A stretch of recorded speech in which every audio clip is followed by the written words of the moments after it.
Hello everyone, তো ঘড়িতে বাজে এখন সন্ধ্যে 6টা। তো আমি চলে গিয়েছিলাম আজকে খুবই গুরুত্বপূর্ণ কাজে শিলিগুড়িতে, আবার শিলিগুড়ির বাড়িতে, কারণ দাদাভাইয়ের একটা বড় একটা কাজ ছিল হোলসেলের। তো সেই জন্য চলে যেতে হয়েছিল এবং কাজ টাজ করে টোরে নিয়েছি অলরেডি। করে টোরে নিয়ে আজকে বাবা পরি সকলেই গিয়েছিল। তো একটু শহর দিয়ে আর গেলেই আমার শহরে এদিক ওদিক বিভিন্ন জায়গায় এক্সপ্লোর করতে ভালো লাগে, ঘুরতে ভালো লাগে এদিক ওদিক। তো কোথায় যাবো এমনি জ্যামও ছিল প্রচণ্ড পরিমাণে। তো এদিক ওদিক ঘোরাঘুরি করলাম পুরো শহর দিয়ে, একবার এক প্রান্ত থেকে ও প্রান্ত, একবার প্রান্ত থেকে এ প্রান্তে।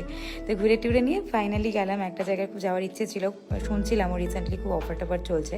তো সেখানেই আমি আর পরি ভিজিট করলাম, মানে চলো যাওয়া যাক। বাট সেখানে প্রচণ্ড গরম ছিল, তার মধ্যে ছিল না কোনো ফ্যান, মানে ফ্যান ছিল না, সামনে ফ্যান ছিল না, দুটোই ফ্যান, তখন প্রচণ্ড ভিড় যেহেতু ছিল। তো ফাইনালি চলে গেলাম আমি SF রোডের দিল্লি মশালাতে।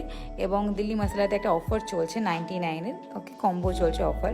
তো ওই 99-এর কম্বো অফারের জন্য গিয়েছিলাম। তো দেখো কী কী খেলাম, জাস্ট মানে খাওয়া পেলেই হলো, বুঝলে তো। যতই ডায়েট করি না কেন, ওই ডায়েট করবো, তারপরে হচ্ছে সারাদিন ধরে ওয়ার্কআউট করবো, আর তারপরে এই যে ভুড়ি ভুড়ি খাবো আর কি।